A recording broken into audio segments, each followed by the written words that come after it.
Hello everyone and welcome to Cross and Kin. I'm Kristen, and two real quick things before we get started. First, I'd like to give a special shout out to YouTuber Seska Says. It was her reaction to Star Wars The Clone Wars Season 6 Episode 4 that really got my wheels turning on this what if. Thanks, Seska. I hope that maybe one day you see this and appreciate the new endings I've given fives. Second, big flashing spoiler warning. Big bright red letters, hopefully. This whole video is a gigantic spoiler for pretty much all of Star Wars. So if you're missing parts of Clone Wars, Rebels, Bad Batch, whatever, those are the ones that we primarily hit. So if you're missing any parts of those, go, watch, come back, watch this. Beautiful, nice and easy. Okay? Alright. Star Wars month is still going strong here, but unfortunately Captain Rex called up Dad to help out with a mission. So I'm still flying solo on this what if. So without further ado, let's go. So I've talked all month long about my love of Star Wars. For those of you who don't believe me, there's a playlist right up here of all the Star Wars content thus far. But if you don't feel like watching the playlist right now and want to stick with this video, here's a little recap. I love Star Wars a lot, but I tend to prefer the animated and live action TV shows that I can watch on Disney Plus as opposed to the films. I don't know why, I do. And the Star Wars show I love most, my own personal number one, is Star Wars The Clone Wars. My love for this show goes far beyond my love of Star Wars as a property. This was a show that grew up with its audience. It never shied away from the difficult subjects it tackled, and especially considering this was a show about war, it tackled very difficult subjects on a regular basis. As it pertains to Star Wars as a property, it filled in major gaps that were needed for characters between Episode 2 and Episode 3. The show also created some of the best characters in all of Star Wars. In fact, my personal favorite Star Wars character came from this show. And they developed these characters in such a way that we cared deeply when something bad happened to them. And considering this was a show about war, something was always right around the corner to happen to them. It's very unfortunate, but hey, that's television, baby.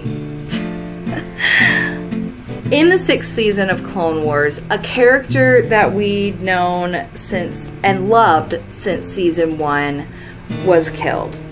His name was Fives, and he was one of the first clones we met and fell in love with. He was part of Domino Squad, a group of clones that sadly lived up to their name and fell like dominoes. On their very first mission, the very first episode we meet them in season 1, 3 out of the 5 members die. Cut up, droid bait, and due to a heroic self-sacrifice, Heavy are killed in an ambush on the outpost they were assigned to guard, leaving only Fives and Echo. And they continued on together throughout the series. We'd see them pop up sporadically throughout the first 3 seasons together, and it was always a joy to have them on screen. About midway through season 3, a lost clone 99. Most people consider him an honorary member of the Domino Squad, and he was a defective clone that was assigned to maintenance on their homeworld of Camino. He was killed protecting his brothers. Then at the end of season 3, we lost Echo, seemingly, in an explosion. It was very, very tragic, and Fives had to watch it, and it was horrible. During the Citadel escape, Fives managed to press on in spite of the loss of his closest friends. He gained a good deal of self-assurance, knowing that, despite the name he chose for himself, he was a name, not a number. He found a group of clones in Anakin's 501st Battalion that he could rely on. Kix, Hardcase, Jesse, Tup, and of course, Captain Rex, who he'd known since season 1. Sadly, this group didn't last very long, since Hardcase died during the Battle of Umbara, again due to self-sacrifice, and Tup, well, Tup is the reason we have the need for this What If. Every fan of Clone Wars knows the beginning of Season 6 like the back of their hand. The arc that opens the show is probably the most heartbreaking in all of the series, being rivaled only by the last 4 episodes of the show as a whole. Let me provide a bit of context for that, though. So, back in 2005, when Revenge of the Sith first came out, we saw that the clones were commanded to execute Order 66. And then they proceeded to gun down the Jedi in glorious fashion. When I first saw the film, while I was sad about the Jedi, I didn't really care that much about the clones. I mean, they'd been presented to us in the previous film as little more than order-taking drones. And I'd seen nothing leading up to these events to contradict that belief. So when they started gunning down the Jedi, my brain went, of course! If the Chancellor gives them an order, they're gonna follow it. I mean, didn't the lady tell us in the last episode they were designed to follow all the orders? So, yeah, I used to hate the clones. I used to not care what happened to them after the order went down. I used to not mind when they were called stormtroopers. That all changed when I was watching Clone Wars. Because of my change of heart, I started trying to figure out what was going to happen between the show and Revenge of the Sith that would make the clones follow the order. They'd been characterized as humans with the ability to make choices of their own free will and act on their own free will. And they were all shown to be fairly good friends with their Jedi. Obi-Wan and Cody especially being a good example of this. Leading up to Order 66, Obi-Wan and Cody have a friendly interaction. Cody gives him a bit of cheek for dropping his lightsaber, gives him the saber back, and then wishes him well as Obi-Wan rides off on the creature to finish the battle. A couple minutes later, execute Order 66, and Cody commands his men to gun Obi-Wan off the side of the mountain. Why? That's how it was shown going down with all the clones. Working great with their Jedi, then shoot their Jedi. Why? Why would my boys, who are so much more than droids, who were loyal to the point of death, do this to their friend? They disobeyed orders before. One clone deserted the GAR entirely to have a family. One clone betrayed them to the Separatists, so if choice is in their capability, why did they follow through with Order 66? They didn't have to follow the order if they didn't want to, and I imagined that many didn't. Ki-Adi-Mundi's men aside, the Galactic Marines were totally okay with shooting him, and quite frankly, I think he deserved it. A link to a video explaining that is down in the description. Please go and watch it so that I don't sound crazy. But that aside, I had these questions all through Clone Wars, and then the opening arc of Season 6 came along to answer it. The arc begins with Anakin's 501st Battalion fighting alongside a pair of Jedi sisters, Tipli and Tiplar, on this big space station. It's a big old battle. And everything seems to be okay. It's very clear that all the men are tired, but everything seems to be okay. Then, midway through the battle, Tup kind of zones out. He'd been acting a little bit weird before. Vives had kind of called him on it, but he said he was okay, so they kept on. Midway through the battle, Vives zones out and begins saying, "Good soldiers follow orders." And then he shoots one of the Jedi sisters. He proceeds to begin losing his mind with "Good soldiers follow orders" and kill the Jedi being the only words he clearly says. He has a couple of minutes of clarity before it kicks back in, and then he's just stuck in an endless loop of good soldiers follow orders and kill a Jedi. It's very, very, very sad. He is taken to Kamino along with Fives, and a whole mess of shenanigans later. Tup dies after Fives and helpful droid AZ remove a tumor from his head, which is revealed to be an inhibitor chip that malfunctioned and began to decay. Kamino and Dr. Nala Se blames Fives for Tup's death, and Fives, being the only person in this scenario with a brain, rightly doesn't trust any of the Kaminoans.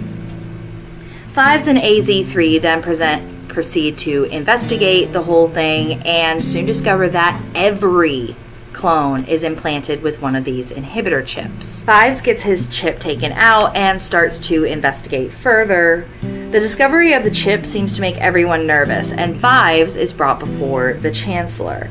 This goes poorly for Fives, as Nala Se had drugged him en route to the Chancellor. And when behind closed doors, I think he tells Fives everything he'd done as far as the war goes, Fives lashes out. He gets a hold of a blaster. He very nearly takes out the Chancellor, but then Shaak Ti bursts in and force pushes him back, and Fives has to go on the run. He reaches out to Rex and Anakin through kicks, and then the heartbreak begins. He traps them in ray shields and tries to explain everything, why he's done what he's done and what is going on with these chips. But again, due to the drugs still being in his system, it sounds like the ravings of a madman. And the Coruscant Guard shows up, and Fives is shot dead by Commander Fox, and he winds up dying in Rex's arms. Cue every Clone Wars fan saluting and choking back tears, just trying desperately not to burst into a puddle of sadness. Fives' death, as well as Tup's, are then swept under the rug by the Chancellor, and he later gloats with Count Dooku that now that the clone has been taken care of, nothing will stop them from executing Order 66. The first time I watched this, Fives' death crushed me. And it still does every time I rewatch it. After Rex, Fives is my favorite clone character in existence. And his death is the first time I remember crying over a Star Wars character. I've gotten way worse about tearing up over character deaths in Clone Wars, Echo, Waxer, and 99 especially. For fans, this was gut-wrenching, but not without its silver lining, because this changed everything. The clones were no longer responsible for the death of the Jedi. It was the chips. It was Palpatine. Our boys were innocent. Later episodes of Clone Wars, as well as the Bad Batch, have both Rex and Bad Batch or Wrecker describe what the influence of the chip feels like, as if they could see what they were doing but couldn't stop it. The chip completely overrides their personality and forces them to follow through with whatever order they were given. In this case, Order 66, which is to kill the Jedi. These chips stripped them of control, but nobody knew it because Fives' death was covered up. Rex did make a video documenting everything Fives had said and put that in Fives' file, which Ahsoka later used to save Rex, but that doesn't change the fact that Fives died, and he did it to save his brothers. The inhibitor chips redeemed the clones from Revenge of the Sith. They weren't responsible, they weren't in control, and after it passed, what were they supposed to do? They didn't know about the chips. They probably thought it was their choice to kill the Jedi because the Chancellor, now the Emperor, had told everybody that they were the enemy. So the clones, in a way, were heroes. Were they supposed to speak out and risk being killed by the Empire? Or follow orders like the good soldiers that they were? Good soldiers follow orders, after all. what choice did they really have in a galaxy that was controlled by Palpatine? But all of this left me to wonder, what if? What if Fives had succeeded and Rex and Anakin believed him? What if Shaak-Ti hadn't stopped Fives from shooting Palpatine? What if Fives just ran? What if? We're going to look at all three of these scenarios. So without any further ado, let's go. What if Fives convinced Rex and Anakin? We're going to start with this one because I think it has the most likely happy ending for Fives. So, okay, everything is the same to the point where Anakin and Rex meet Fives at the warehouse, with one little bit of difference. There's just a couple more hours, maybe, between Anakin and Rex getting there and when Fives delivered the message to Kix. Rex and Anakin get to the warehouse. This time, Fives doesn't trap them in the ray shields. The drugs still are taking effect on him, but he knows that he's been drugged. In the original episode, he does realize that Nala Se drugged him. So he knows he's been drugged, he knows he's being erratic, so he's not going to trap them in the ray shields. Instead, he's going to choose to talk to them from the shadows, just in case they don't believe him and he needs to keep running. He tells Rex and Anakin everything. Everything the Chancellor told him, everything he learned about the chips when he was on Kamino, and even though the drugs are still taking effect and he is having trouble explaining himself due to the little bit of extra time we've had and also them not being hostile due to being trapped at the ray shield, it goes a little bit smoother. Anakin, ever the annoying supporter of the Chancellor, is still being a little bit non-believing. So Fives offers him a deal. He's willing to go with them to the Jedi Temple. They can run all the tests they want, they can question him as much as they want, but if he's taken to a prison controlled by the Chancellor, he's just gonna run away now. Again, Anakin still not fully believing Fives. He has such annoying faith in the Chancellor, it makes me sick. But Rex asks Anakin to help Fives. He's one of the only close friends Rex still has, and he knows what will happen to Fives if they don't protect him. Plus, if Fives is right, this could be something that saves the Republic as well as the Jedi Order.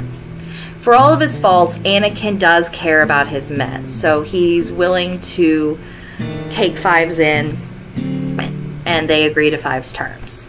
When the Coruscant Guard arrives, Fives stays hidden, and Anakin and Rex lie, saying that Fives has already run.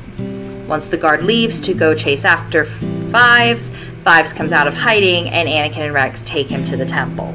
Fives is placed in a holding cell in the temple, and Rex and Anakin get to work convincing the Jedi Council. Rex volunteers to go under and have his chip removed so that the Jedi can examine it. And Anakin volunteers to watch over Rex just in case he begins to lash out in the same way Fives did. The Jedi take out Rex's chip, they begin to examine it, and that's when they find it, Order 66. They bring in Padme and Bail and show them everything they found, and when they see the wording of Order 66, it's enough for them to act. They'd been suspicious of Palpatine at least a little bit to this point, so them seeing something inside the clones that nobody knew about, it's enough for them to act, because only the Chancellor could have programmed this specific order in. They bring the results before the Senate, as well as Rex, who is still very clearly fine without the chip in his head. He's the same old Rex we love, and he speaks on Fives' behalf. This is enough for the majority of senators, who immediately launch an investigation into the Chancellor and his contemporaries, led by Padme and Bail. They also begin to systematically remove the chip from the clones' heads. Once the whole plot is uncovered, the Chancellor is placed in prison, Fives is exonerated, and gets to return to the 501st, where he holds a memorial for Tup. There is still a war going on, though. Just because the Chancellor is stopped, that doesn't change the fact that the Separatist senators left the Republic for a reason. It's a slow road to peace, and while the politicians work all of that out, the Jedi and the clones continue to fight the droid army. Fives would join Rex and the Bad Batch to rescue Echo from the Techno Union, and would be overjoyed to be reunited with his best friend and brother, even if it's short-lived, because I still think Echo would join the Bad Batch after the battle with Trench was over. All of the Jedi and clones would participate in the Siege of Mandalore, and as a result, Maul and his forces would be defeated much easier, if not wiped out entirely. And the Mandalorians would never be displaced from their homeworld. They would just stay put and live in peace. Eventually, Dooku would surrender, but the Separatists would remain separate. Anakin and Padme would live happily ever after, though Anakin would leave the Jedi Order. He'd live out his days on Naboo with Padme and his children until the day Obi-Wan came to invite Luke and Leia to train at the temple. Leia would choose to go with Obi-Wan, while Luke would stay on Naboo, opting to be informally trained by Anakin, which Obi-Wan would promise to keep secret. While Obi-Wan would want to train Leia, I think her master would ultimately wind up being Plo Koon, though she would sneak off occasionally for private lessons with Obi-Wan. The clones would be offered a choice: continue to serve as the GAR, doing secret Black Ops jobs or being placed in outposts on various worlds. They'd be the ones who contact the Jedi when there's negotiating to be done. Or they could retire and go live their own lives, resign their commission, and have good lives outside the army. Many, like Cody, Rex, and Jesse, would stay in the army, Rex being promoted to general over the 501st Battalion. Others, like Fives and Kix, would likely resign their commission, tired of the war and just wanting to rest. Fives would remain close with Rex and Echo, who would still work with the Bad Batch on Black Ops-style missions for the Republic. He would eventually track down and establish contact with Ahsoka, who was running jobs with Trace and Rafa. Anakin and Plo would convince her to return to the Jedi Order before Anakin left for Naboo, Plo being the one to oversee the bulk of the last bits of her training, and then after she's gone through the trials and is promoted to Master, Plo would take Leia on as his Padawan. Fives would live a happy, comfortable life, possibly with a family. Happy endings all around for pretty much everyone in the galaxy, and all because Fives was able to convince his friends of the danger. Now for one of the more middle ground options. Not a bad end for Fives, but not a happy one either. What if Fives shot Palpatine? Okay, so this version of events will remain the same until the confrontation with Chancellor. Palps would tell Fives the whole thing, thinking that no one will believe him because of his erratic behavior. Fives would break free, there'd be a scuffle, and then he'd get a blaster trained on Palpatine. Shaak Ti comes in, but Fives isn't hesitating. He fires and is then thrown back by Shaak Ti. The blaster bolt hits Palpatine in the chest, and Fives quickly scrambles away. Shaak Ti checks on the Chancellor, but he's dead, brought down by a simple clone. There's a manhunt for Fives, but he makes it down to the slums and begins hiding anywhere he can find. Eventually, he would find Ahsoka, and after telling her everything that had happened, get her to help him off-world. Ahsoka believes Fives, but considering she's been burned by both the Jedi and the Senate, she doesn't think there's any hope Fives could ever be exonerated, especially since there's no proof to his claims beyond what's already being destroyed as they speak. Bail would step up as Chancellor and until a proper election could be held. And thanks to Padme, peace talks are able to happen with the Separatists, and the war would come to an end. Fives has to remain in hiding on the Outer Rim, doing odd jobs to get by. He would grow a full beard and allow his hair to get long so that he's less recognizable. He has a fine life, but due to his murder of the Chancellor, he's afraid to connect to anyone since he's not wanting to put them at risk. And he is never able to see his friends and brothers again, which causes him no end of sadness. No one is ever able to prove that Palpatine was Sidious, since his cronies destroyed all of the evidence after Fives went on the run. So Fives is never exonerated and has to live out his days hiding on the Outer Rim. Moving on, one more scenario to go. What if Fives just ran? What if he just ran? This version would have Fives just bolting after Shaak Ti pushes him. He doesn't shoot the Chancellor, she pushes him, Fives makes a grand escape, and rather than tracking down Kix to try and get the message to Anakin and Rex, Fives, knowing this whole thing is way too big for him to handle by himself, goes ahead and makes his way to the spaceport, stows away on a ship, and gets out of there. It would kill him that his brothers still have the chips in their head, that they basically have ticking time bombs inside his head. But he's never gonna try to contact anybody from his old life because he knows, A, that would get him found and likely killed, B, that would get them jammed up. He does manage to send a shortwave transmission to Rex, but it's very short and he doesn't give Rex the chance to talk. He just gives Rex all the information he needs for Rex to be able to put in Fives' file to then have Ahsoka use to save Rex later. Everything would play out pretty much how it does in the original timeline, with Fives just kind of out there waiting. Until we get to the post-Order 66 section of the Bad Batch. Echo, who will have been trying to find Fives since he joined the Bad Batch and actually researched the chips with Tech, will realize that Fives was right and try everything to make contact with him. He would repeatedly tell Hunter that Fives is likely one of the last allies they have in the galaxy, and that they need to help him now since everyone turned their backs on him the first time around. Fives would eventually end up at Sid's bar and reunite with Echo, being stunned at Echo's new semi-robotic appearance. He didn't even realize it was Echo until he heard Omega say his name. Fives would stick around the bar, kind of helping out with Sid, which actually gets him on Sid's good side, until Rex shows up. When Rex arrives, he would apologize to Fives over and over again, wishing that he'd done more to protect him. Fives would tell him it's okay. Given the state he was in, he probably wouldn't have believed him either.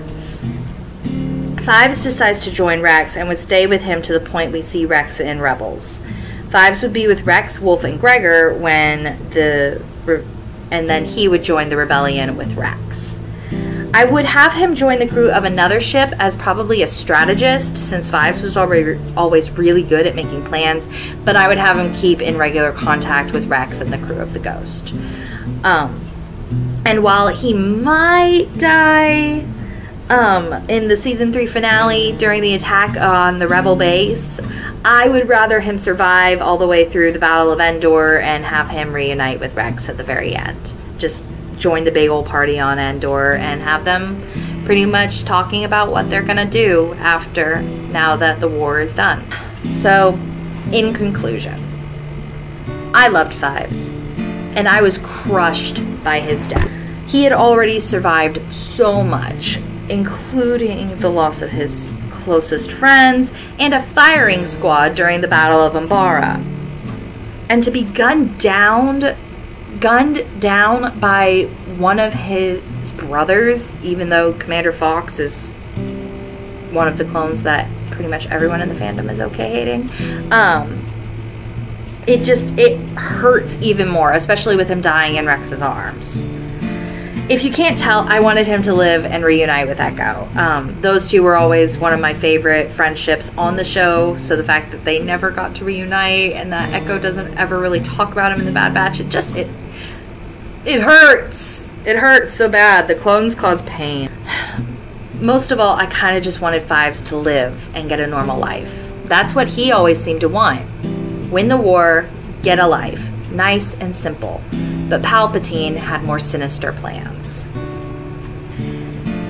Dave Filoni and co. knew what they were doing when they chose to make these clones such compelling and beautiful characters. Rex is probably one of my favorite characters in TV history. The clones have gone from nameless order-taking drones in my eyes to precious characters that I will throw hands over because I love them. I want them to be okay. I get visibly angry when people call them stormtroopers because they are not stormtroopers. They are clone troopers. They are men, they are my boys, and I love them. And Fives was one of the most important to me. Rex will always be the most important, but Fives was definitely my number 2. I mourned Fives. I was not okay for days after I originally saw his death, and I have to mentally prepare myself every time I begin that arc on rewatches of the show because it hurts. It hurts. There is pain associated with Fives. So, are any of these scenarios how things would have played out if Fives had lived? I don't know. I hope Fives would have had a good and happy life after the war was over. But more than likely, he would have been forced to remain a soldier as property of the Republic, which is sad, and not an ending I want for any of my boys. I feel like Bail would have become the Chancellor after Palpatine died, or was put in prison, depending on which scenario happened, so maybe he would have been fair to the clones. He's one of the most wonderful characters in Clone Wars, so I feel, and his character is genuinely good, so I feel like he would have done right by the clones and let them make their own choice. All I would really want is for Fives and Echo to get reunited at one point. I just want the brothers to be back together, okay? That's all I want. So, there you have it. What if Fives survived? I hope you guys enjoyed it. Do you think any of these are plausible? Was I way off target? Was Fives doomed no matter what scenario played out? Maybe. But those are questions for another timeline in the galaxy far, far away. And that, as they say, is that. I do believe this is the end of Star Wars month here at Crossing Kin. I really hope y'all have enjoyed it. And if you did, please let us know so that we know to plan another one like this next year. Be sure to like, share, comment, and subscribe. Let me know how you think things would have played out with Fives had any of these scenarios played out. And be sure to contact us. Our email is down in the description if you want to chat further. I love Star Wars, so I'm always game to talk. But until next time, I'm Kristen. This has been Crossing Kin, and may the Force be with you.